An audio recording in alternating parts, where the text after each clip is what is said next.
Buddhism. The Four Noble Truths.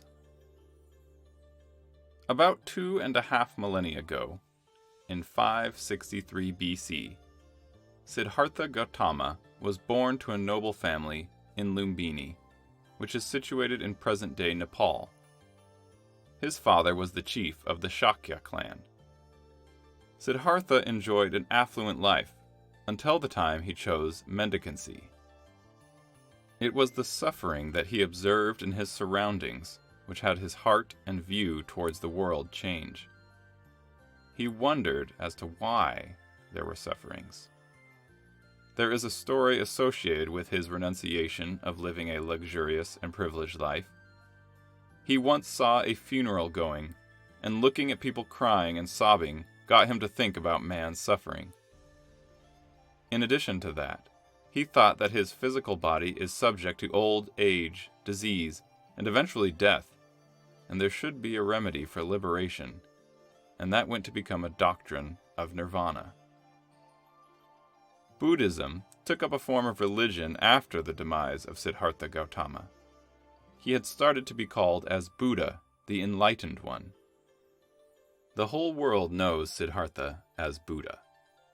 There are some basic concepts of Buddhism. The adherents of Buddhism do not believe in God in essence. Their focus remains on inner peace and wisdom. Meditation remains the main tool for achieving inner peace. Morals are stressed upon in Buddhism. Adherents are encouraged to avoid self-indulgence. There is a concept of karma that suggests what goes around comes around. Reincarnation is also one of the most important concepts of Buddhism. However, on top of all the most important of Buddha's teaching are the Four Noble Truths. He meditated for a long time under the Bodhi tree and came to deduce the four principles. The four truths are known as Dukkha, Samudāya, Nirodha, and Magga. These four forms the essence of Buddha's teachings, and they hold a central position in the achievement of inner peace and enlightenment. The truths fundamentally deal with suffering. The first truth of suffering, Dukkha. The first truth talks about the apparent and obvious suffering which are physical. A person will grow old, he will fall sick, and last he will eventually die. These are three apparent and inevitable sufferings that a person is bound to go through. Buddha stressed upon suffering and described that suffering is deeply entrenched in the lives of humans. He said that life is perfect, and not everything pans out the way we want them. Many things turn out against our expectations. This saddens us, and that is suffering. A human being as a subject to desires. Buddha was of the view that human beings are tuned in a way that they desire and keep looking for things that they think provide satisfaction. They have yearnings and cravings. They don't settle for what they have. Humans are in constant material growth. But the satisfaction that they achieve from the fulfillment of desire is short-lived. Pleasure, according to Buddha, doesn't last long.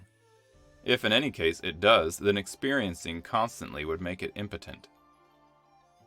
This is the truth that even if we are healthy physically and we don't experience any sadness from our environment, we will still be unfulfilled. There will always be something that will keep us from happiness. We will suffer. Buddha says the truth of suffering is that suffering will always be there. The teachings of Buddha for some appear so gloomy and pessimistic. But, according to Buddha, this is realism. If we think ourselves, we will know that what he had tried to describe is absolutely true. The teachings of Buddha don't necessarily highlight suffering only. He went on to describe the way of dealing with suffering and ending them. The second noble truth, origin of suffering, Samudāya. The second truth is the origin of suffering, which is called Samudāya. In our daily lives, we encounter many things that can be termed as the causes of our suffering. Having no water to drink when thirsty, get oneself injured and experience pain, and losing someone we loved.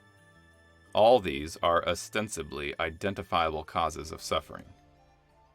Irrespective of the identification of the causes of suffering, the roots are some other place.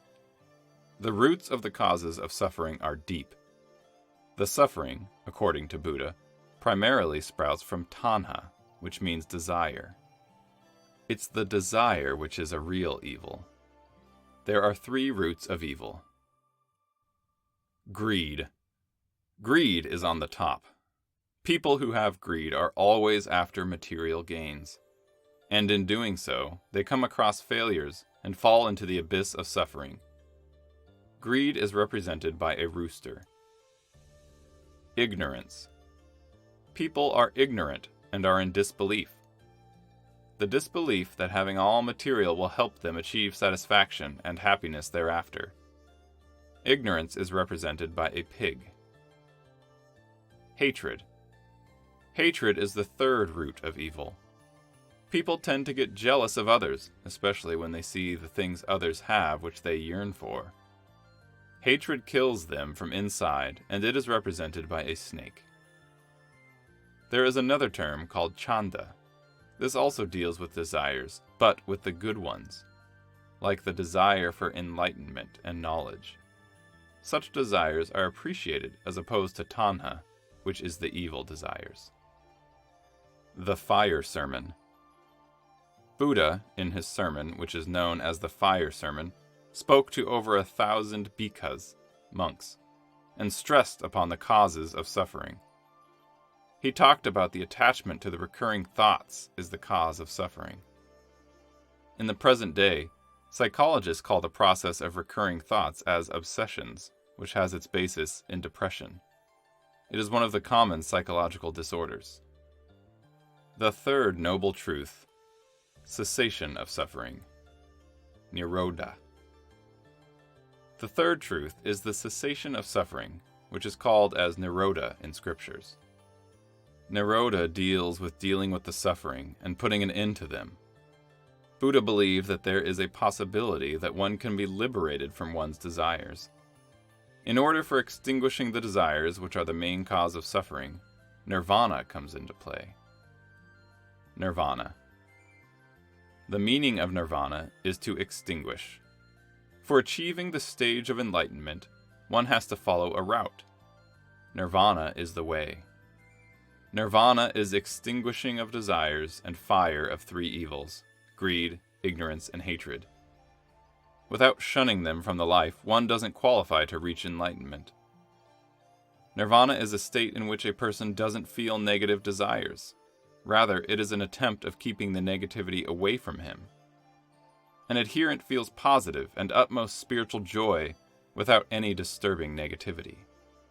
Such a statement of mind is a prerequisite for enlightenment, and through enlightenment, only a person shows compassion and sympathy to all.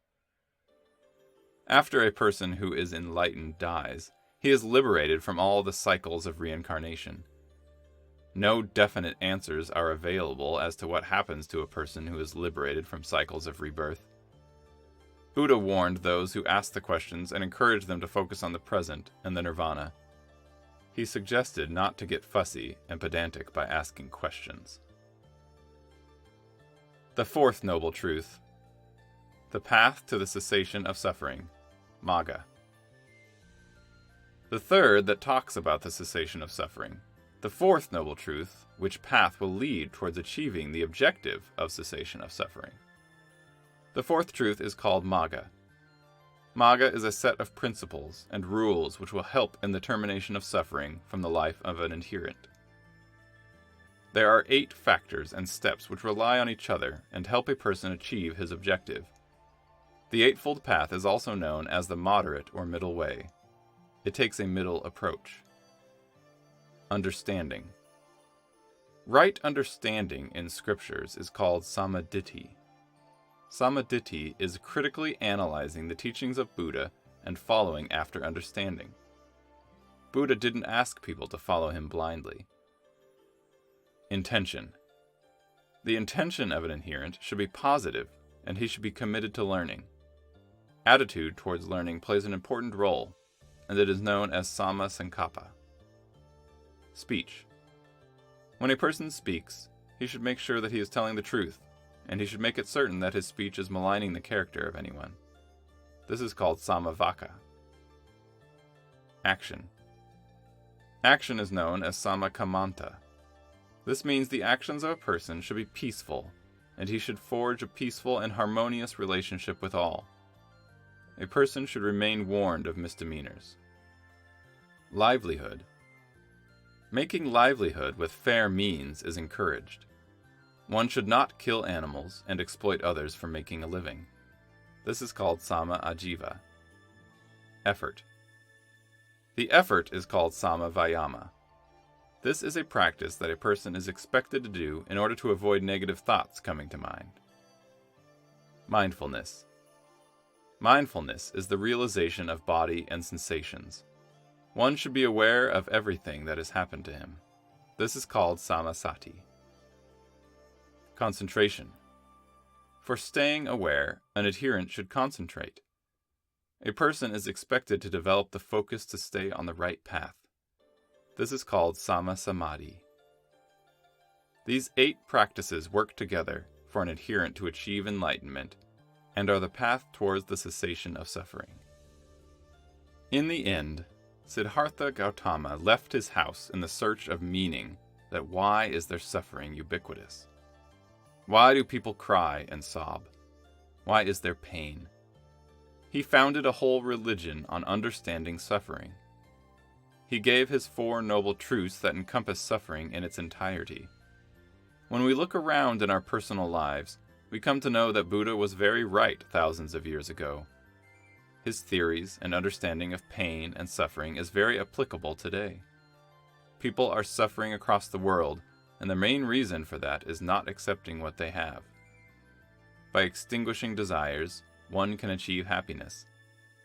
These tenets are not only relevant to Buddhists, these are relevant to all across the board. Understanding suffering and practicing the ways due to which a person can put at half the suffering is subsequently going to lead towards enlightenment.